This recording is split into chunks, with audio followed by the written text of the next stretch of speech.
Fairer Sex. Short Stories on Male Privilege. Number 9. The Cuttlefish Stratagem.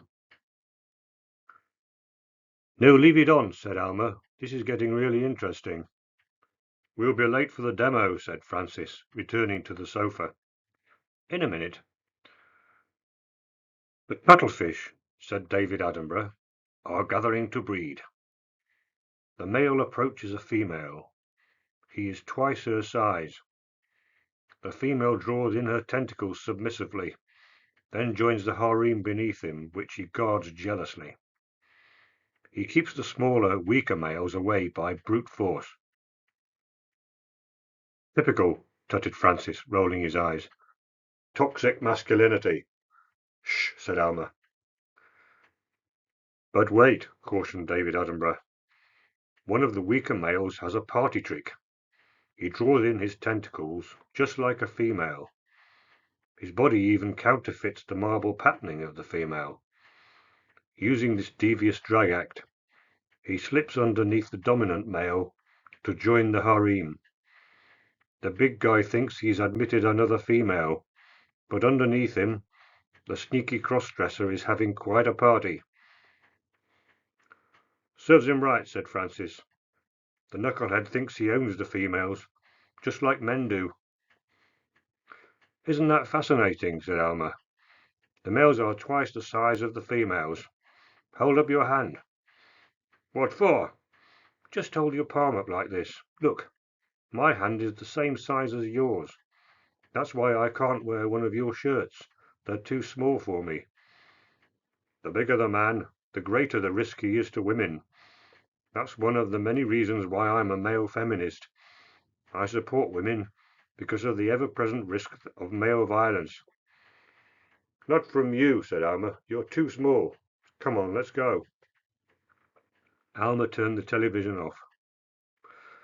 As the two of them approached the lift, its doors opened to reveal a female student. Is it all right if I take the lift with you? Asked Francis. The student looked puzzled. What do you mean? She asked.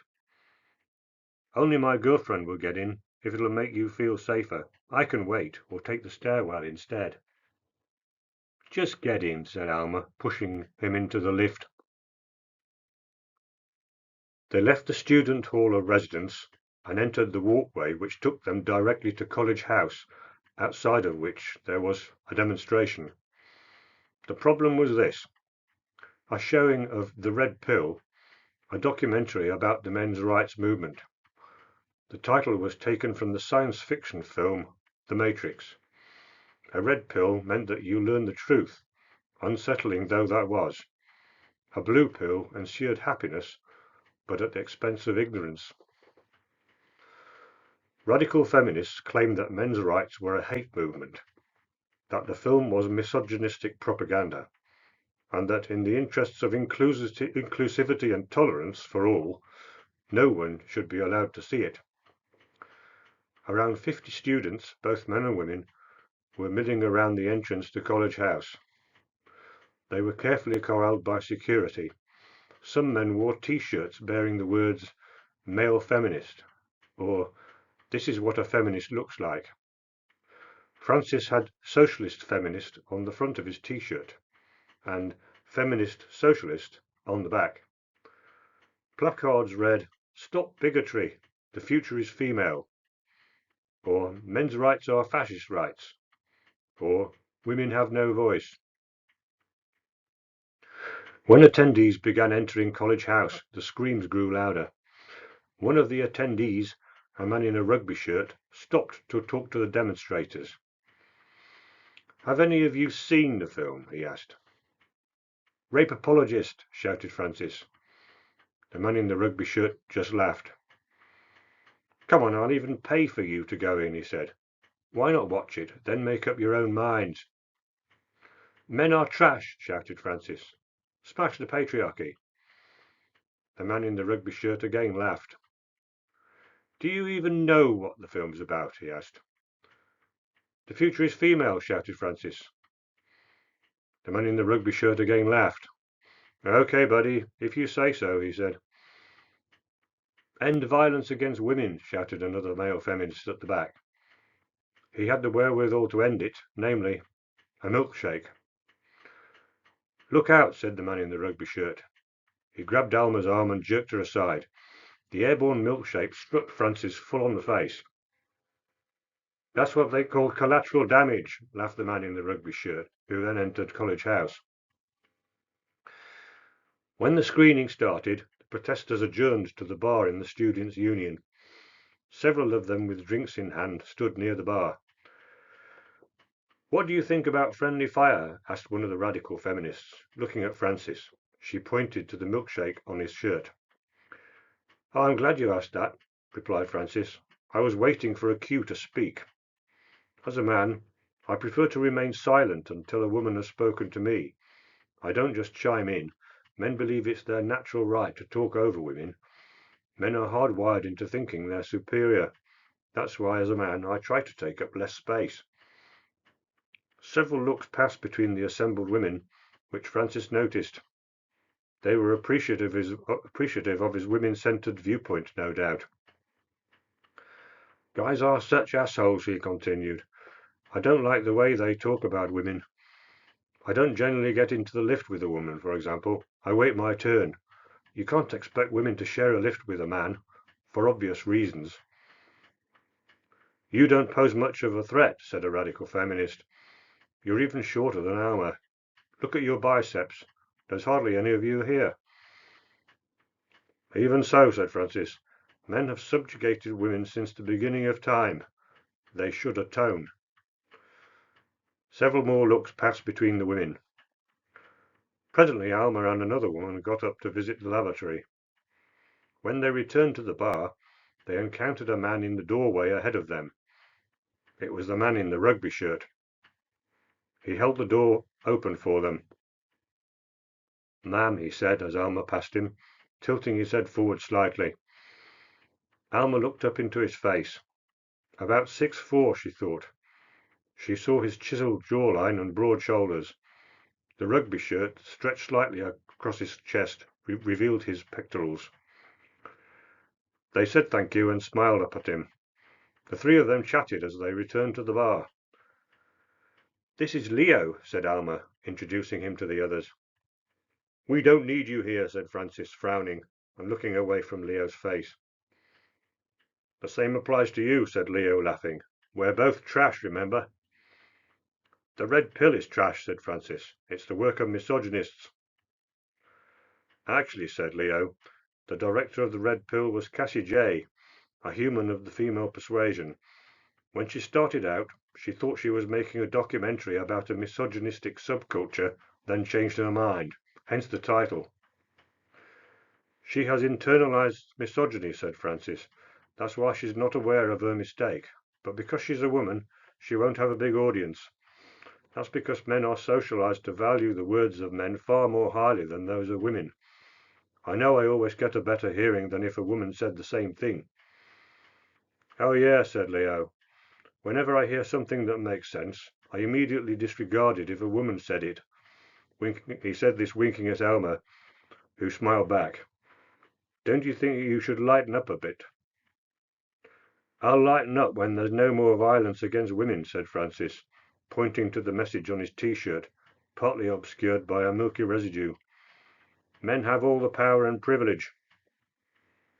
What do you mean when you say men exactly? Asked Leo. What are you talking about? Said Francis. Why do you say that men have all the power and privilege? Said Leo. In actual fact, 0.0001% of men have all the power and privilege.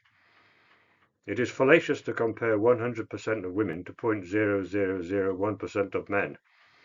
Why do you never consider the other end of the spectrum? Homeless people are almost all men.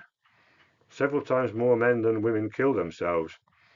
95% of workplace fatalities are men. Our prison population is overwhelmingly male.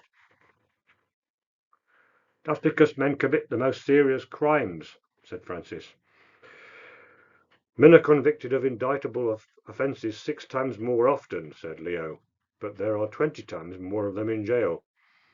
Men are far more likely to receive a custodial sentence than women for the same crime and under exactly the same circumstances. A smaller racial disparity would be considered outrageous.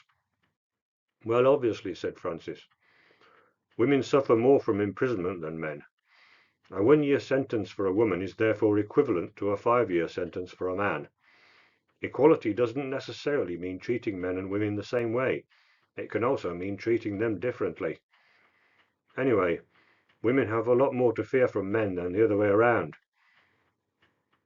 Oh, why is that? Asked Leo. Well, because men are physically stronger. Oh, I guess that's why men make better police officers, better firefighters, and better athletes. The women laughed. Alma put her hands over her mouth. You fascist, said Francis. Yeah, that's right, mate. If you can't win the debate, then shout insults instead. As it happens, the safest place for women is the nuclear family. Feminists should try taking some of those red pills. Alma was uncommunicative on the walk back to the Hall of Residence. She appeared to have something on her mind. I think I got the better of that knucklehead, said Francis. We need to talk, she said. Next week, Leo and Alma were watching television. No, leave it on, said Alma. This is really interesting. The match is about to start on the other side, said Leo. In a minute. Leo returned to the sofa. The sea lions, said David Attenborough, are gathering to breed. All the sea lions you can see here are females. There's just one male, the big guy over there. He is at least twice the size of any female. The females initiate mating by assuming a submissive posture to the male. The males are territorial, and they guard their harems jealously. The stronger males use brute force to keep the weaker males from the females. Typical, tutted Alma, rolling her eyes. Toxic masculinity. Shh, said Leo. But wait, cautioned David Attenborough. A weaker male intrudes. He approaches a female at the edge of the territory. He is hoping for an assignation while the dominant male is distracted. But no. The dominant male rushes at the weaker one, barking and rearing up. The weaker male also barks, but more weakly. A further roar from the dominant male is enough. The weaker male turns and sets a land speed record for sea lions. A lot of barking and roaring, said Leo. I wonder what that weaker one was saying. Males are trash, probably, said Alma. Hey, put your hand up like this. Look, your hands must be twice the size of mine. Are you sure you want to wear my rugby shirt? It's way too big for you, asked Leo. No, it's just the right size, she said, resting her head on his chest. Plenty of space to get my hands in and have a good rubbage, said Leo. I have a good mind to find out what's up there. He feigned an effort, at which Alma squealed. I thought you wanted to watch the match, she said. Oh, yeah. He grabbed the remote and changed channels. Well, if you're watching football, said Alma, then I'm off to find something better to do with my time. She stood up. Fetch me a beer first, he said, slapping her on the bosom. Alma laughed and went to the kitchen. The end.